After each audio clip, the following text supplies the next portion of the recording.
This is your Neepawa Town Council Debrief for the May the 3rd, 2022 meeting. The debrief will take you through the key issues being discussed by Council and provide a bit more information on what they mean for the town. The big news this week was a visit from 8 cabinet ministers on a short tour of rural Manitoba. They met with Council and administration, as well as visiting, both together and separately, several different locations around town before carrying on to Brandon. Mayor McCutcheon and Councillor Parrott share with us some of the highlights of the visit, one of which was a visit to the new Touchwood Park Day Program building, where the ministers heard a presentation on the need for better employment conditions for frontline care workers. Okay, we are into council reports. Okay, maybe I'll start off tonight. We had the opportunity today. There was 8 cabinet ministers that have been on a 3-day tour in rural Manitoba. They were coming down from Dauphin this morning, I understand, and they came to the town of Neepawa. We met with them at 1:30, and we had lunch with them. And I'll just maybe quickly name the list of who they were and their positions. Calvin Gertson, Minister of Justice and Attorney General; Jeff Wharton, Minister of Environment, Climate and Parks; Reg Hewler, Minister of Labour, Consumer Protection and Government Services; Wayne Washkew, Minister of Education and Early Childhood Learning; John Reyes, Minister of Advanced Education, Skills and Immigration; Scott Johnson, Minister of Seniors and Long-Term Care; Andrew Smith, Minister of Sports, Culture and Heritage; and of course our own Eileen Clark, Minister of Municipal Relations.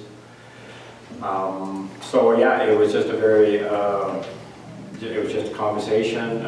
We worked it out well in our lunch that we had the administration staff there. We were able to have 3 councillors there. I know everybody's busy with their jobs, so we had Deputy Mayor Headley there, we had Councillor Gerard there, we had Councillor Parrott there, so that was great. Everybody kind of sat at a table and we kind of had a chance to visit with all the ministers, and I don't think it was anything heavy. It was just a general conversation, and we kind of got an idea where they were at and what we're thinking for the future. So it was good. As it turns out, we were able to hold it in the Touchwood build, and after we were finished our part, they were going to sit with the Touchwood administration, and then they were going to tour. So I thought it was a great day. I had a chance to sit with Minister Gertson and Minister Eileen Clark, and yeah, I had a great conversation. You know, it was kind of nice just to sit and visit, and you know, it's almost, you know, it's the pandemic's kind of gone by for the moment. I mean, we were able just to have normal conversations, and it worked well. And yeah, I thought it was really great. I don't know if anybody else has any comments, but no, I really enjoyed it, and they're off to Brandon. So that's it for me, and then I think Murray, you were going to talk about the next part of that. Yeah, and so opportunities like this for the town staff and the town council are overly important because we're able to make connections that mean an awful lot. One of the things that came out of this was Minister Eileen Clark. She's the Minister of Municipal Relations, and she passed on her incredible respect for our CAO, Colleen Sinchishin, and our town staff. So that was kudos. And it's really nice having that come right from the provincial cabinet. The presentation for Touchwood was done by Gwen McCaskill, who is a member of the Touchwood Park Board.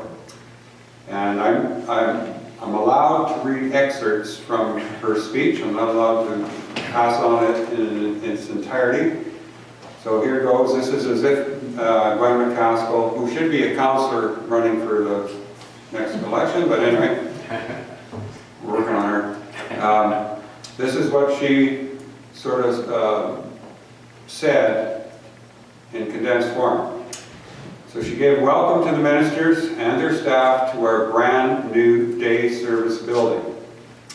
My hope is that you will all recognize the importance of supporting our individuals with disabilities, and through questions and communication, help us address the challenges we are facing. I truly believe that our politicians can and do make a difference in our lives and our communities.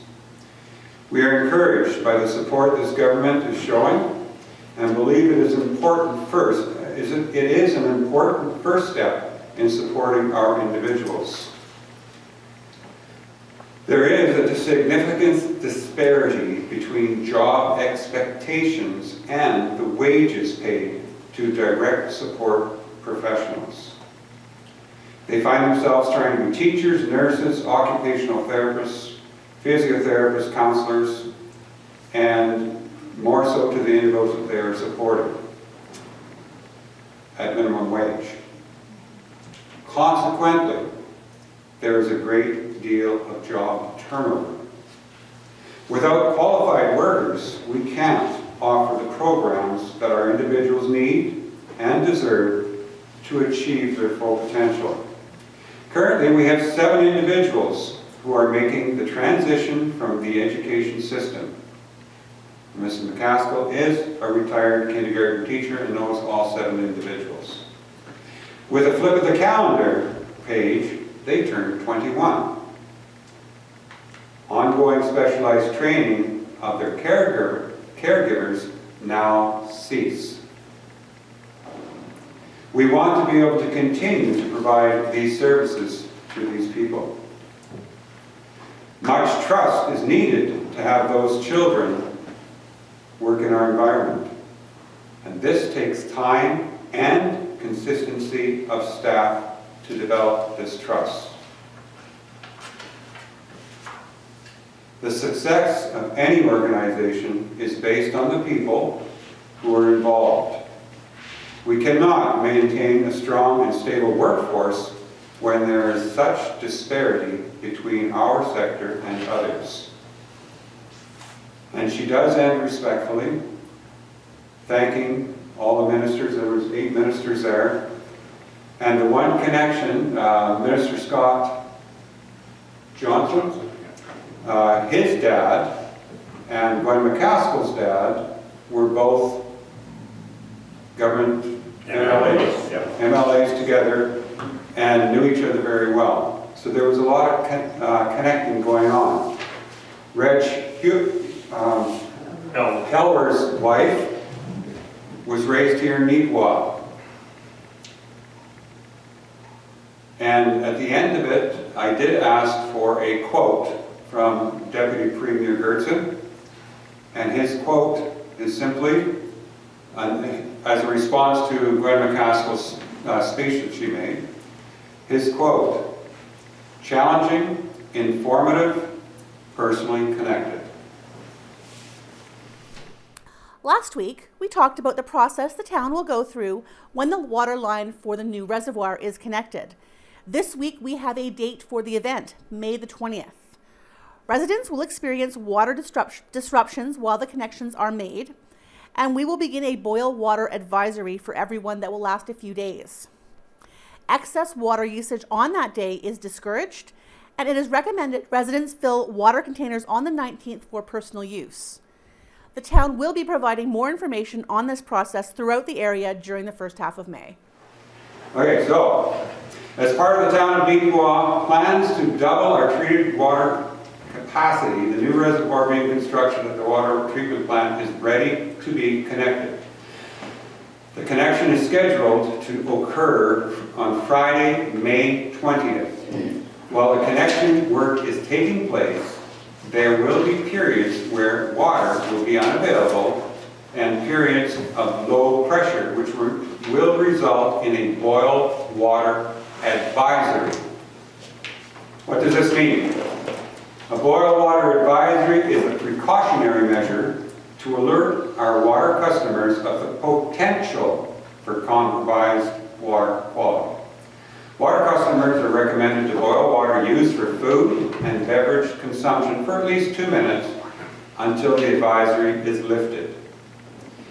The town of Neepawa is working in conjunction with the drinking water officer to ensure this connection follows all protocol.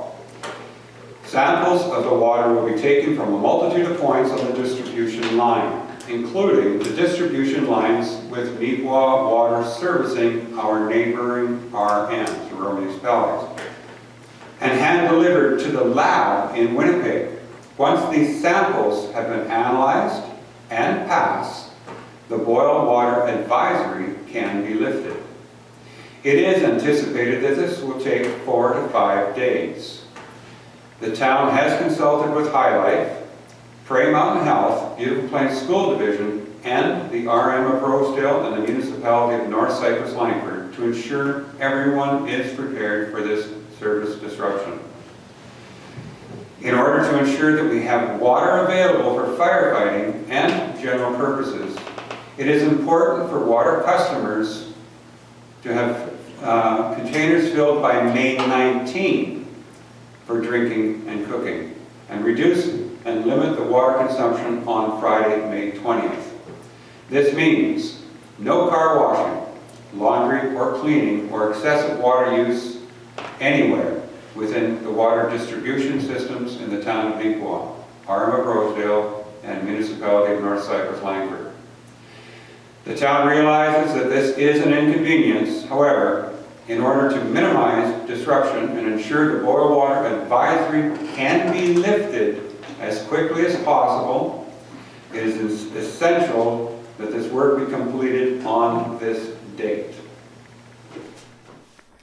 You know summer is coming when swimming lessons start up.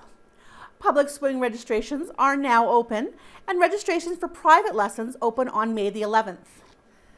As well, residents and visitors are reminded that registrations are open for the Riverbend Campground and must be made through the online booking system. More information on these is available on the town's website at neepawa.ca. Oh, okay, Councilor Buck. I got 2 items this week.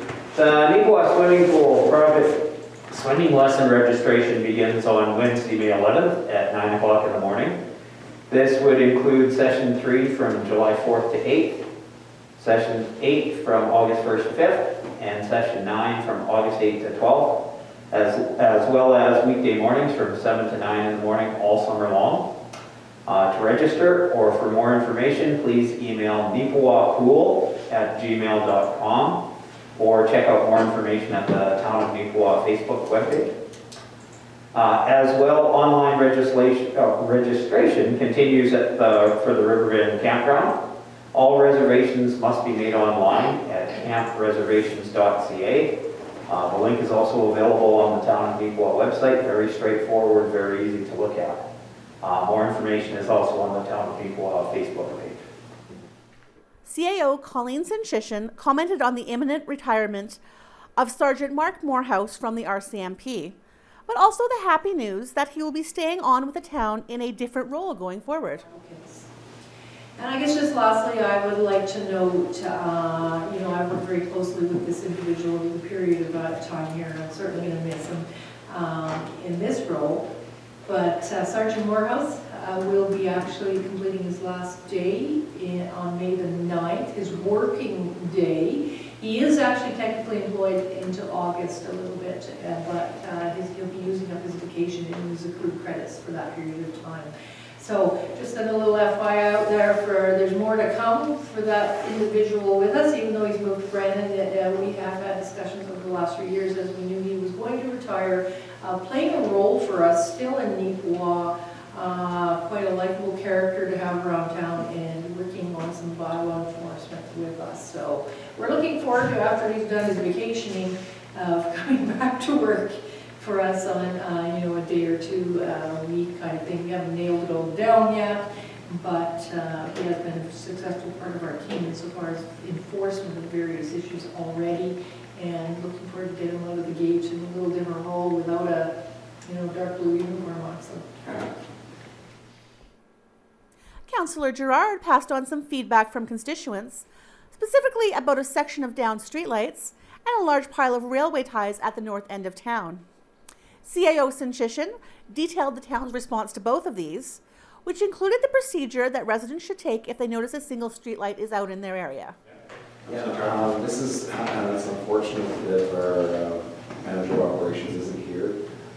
There's a couple of issues. Number one, it was forwarded to him last week. Currently, the street lights are not functioning. Lily, Brown's south of that area. So at night, it is blackout. Are they still out then, Daryl? At 4 a.m. there is not a light Okay, on, power's on, and all the lights I are sent not that functioning. into Hydro already. We'll follow it tomorrow. As of this morning, no, they're still not Because working. so just so everybody knows in the public, normally the process is a street light's out, there's a tag on them at the base of each street light, you get the number and you fill it into an online form basically and report those and they get them done. Because we have several streets out, that would be a lot of lights to try and fill in on the same form. So we took the wholesale approach, reaching out to Hydro to take a look at all those lights. So clearly nothing's been done and we'll do that again. And then also, it was brought up to me by a resident up in the northeast corner of town. They're concerned about the large amounts of railway ties. They're still piled along those tracks, and they're concerned about potential of grass fires hit those and what could happen for our community there. I mean, I did identify that those are not the towns, and it wouldn't be the town's resources to remove it, but I just thought I would bring forward, make it a formal mention on council. So I'll respond to that one as well. I've reached out to the rail company Yes. and still nothing. So Yeah. we'll Yeah. get that one back in the queue again too. Okay, thank you. We have previously discussed the handyvan struggles to recoup operating funds during the pandemic. This week, the town discusses a request to help them cover their losses from the past year, which is going out to all of the municipalities that participate in the local handyvan program and not just the town of Neepawa. Okay, new business, District Disabled Association. Mike, are you doing that, or is that you calling us? Well, just, Councillor Foster probably wants to talk on this as well, but just as has happened in previous years, several factors, most importantly being COVID, has affected the running of the handyvan service, and of course, the ability to sustain the service with sufficient revenues is, always the case. So they're requesting assistance of the participating municipalities to help cover the deficit. And the loss that was indicated to us was $23,512.57. And, we've had some discussions about one particular item there that was still being discussed by the board as part of that loss related to COVID expenditures. I guess I would ask that you engage in that discussion.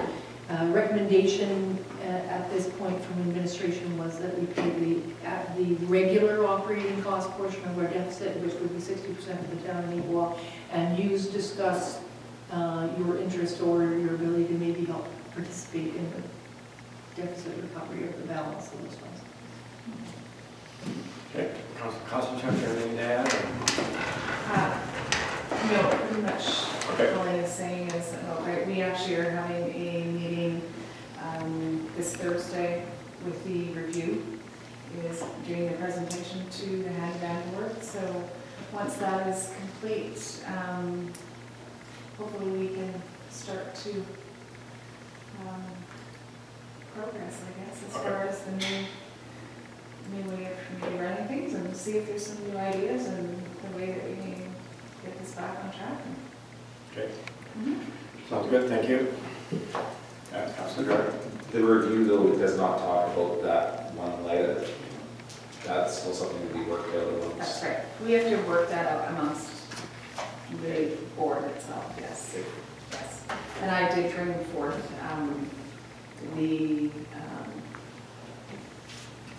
the idea that the town of Neepawa will cover their certain percentage for the operating loss, but we are dealing with sort of a COVID issue that we have to resolve as of yet. So hopefully that can be done and we'll have a resolution for that one. Okay. Sounds good, thank you. Otherwise, if we're comfortable with this resolution, we'll move forward. Moved by Councilor Chuck. Seconded by Councilor Gardner. Whereas at the close of 2021 year, the operations of the handyman services reflected a deficit of $23,512.57. And whereas the Neepawa and District Disabled Persons Association is requesting the assistance of the partnering municipalities of Neepawa, Clonell, Lansdowne, North Cypress, Langford, and Rosedale to assist in recovering the deficit. Therefore, be it resolved that the town of Neepawa agree to contribute $8,107.54 to assist with the deficit recovery. All in favor? Carried. The town also received a request from Junior Achievement Manitoba for a small contribution to their work in the area, which Councillor Gerard was able to expand on thanks to his participation in the program as a student. Junior Achievement Manitoba expands students' knowledge and experience in areas such as financial literacy and entrepreneurship, which aren't a part of the regular high school curriculum. Okay, Colleen, Junior Achievement. So this has come to your table in the past. Junior Achievement Manitoba is looking for a contribution of $500, and this organization is one of the fastest growing in Manitoba, dedicated to educating young people about business and financial literacy. Some of the programs that they offer are actually done in classrooms associated with schools in Neepawa, and I did give these a package of their year-end report and a lot of the things they do. These programs are basically volunteer-based and run by very dedicated individuals, and looking for $500 contribution to continuing with those programs, targeting young people in Neepawa to be entrepreneurs, basically, I guess. I can speak to it. As someone in high school, I was a part of the junior achievement programs as a student. Gave you a good understanding of sowing those seeds and what an entrepreneur will have to do, although it's at a very grassroots level. And then I actually was an instructor for a junior achievement program. And when you see providing that, especially when you see that the business community is usually very involved in delivering that, someone who have actual first-hand knowledge on setting up and operating businesses, I think it's invaluable. Many students aren't provided, and an education system actually doesn't really set up for teaching entrepreneurship as a whole. So anything that I think our council can do to support that within our community, I think is huge. Okay, thank you, Councillor Grant. If everybody else is comfortable with this resolution, we'll move forward with it. Moved by Councillor Perry. Seconded by Councillor Pedlow. Be it resolved that we approve the funding to JA Manitoba to assist with program delivery in the town of Neepawa in the amount of $500. All in favor? Carried. Finally, we hear about another subdivision request at the CN property, which is very similar to one received last year and raised no concerns from the planning district. The request for the construction of duplexes will once again increase the amount of housing available in Neepawa as our population continues to grow. Okay, Colleen, subdivision. Okay, so this is not the first subdivision of a similar nature that's come to your plate. As we all know, in the CN property, we created 8 particular lots on the eastern side of the residential area to be duplexes, back-to-back duplexes, which would front on Crocus and of course on, I think it's Ray or Claire, I don't remember, sorry. Anyway, the file number is 4437-22-8382. It's the proposal to subdivide part of the Southwest 331415, and more particular being Lot 3 of Plan 65638. This particular application is a property, it's a Manitoba company, or Wilmer Lopez bought it to create the duplex there. It complies currently with the zoning bylaw, and when this particular subdivision is done, dividing the duplex exactly equal down the middle of the structure, even though the footage will be a little different, it'll create one individual residential unit of 4,070 square feet, and the other will be 4,157 square feet. So it does comply with zoning and development plan. Land Titles has asked that a 2-lot plan of subdivision be prepared, which I believe that's in the works. The planning district has no concerns with doing this, and of course there'll be separate titles for each unit. The minimum site area in the zoning bylaw is 3,300 square feet, so they clearly meet that minimum. And of course the joining wall would suggest that there be a site of 0 feet, which clearly is a joint one structure, so there will be no step back there.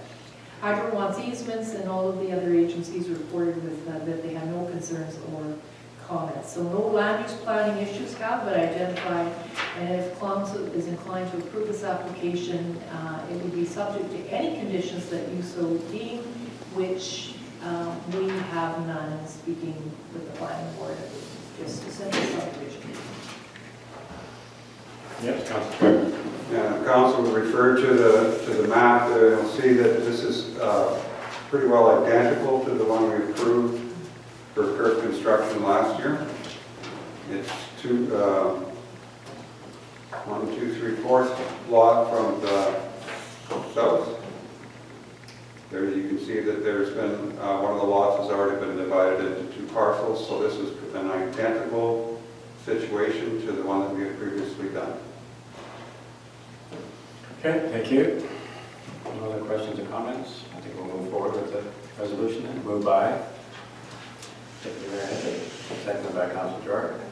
Be it resolved that we approve subdivision application 4437-22-8382 of 11520130 Canada Corporation affecting Lot 3, Plan 65638 and Southwest 33-14-15 West to allow for the construction of a duplex housing unit divided in the middle to create 2 individual lots units measuring 4,070 and 4,157 square feet respectively. All in favor? Carried. Also covered were summer staff orientation, grant letter dispersal, regional library financial statements, new signage from Citizens on Patrol, and the second and third reading of the tax levy for 2022. You can view end-to-end coverage of the Town Council meeting elsewhere in the NACTV schedule, including immediately following this program. We welcome your feedback, and if you have any questions or items that you'd like to see clarified or discussed, you can reach us at 204-476-2639 or by email at nactvnews@gmail.com. Thanks for joining me, and I hope to see you next time.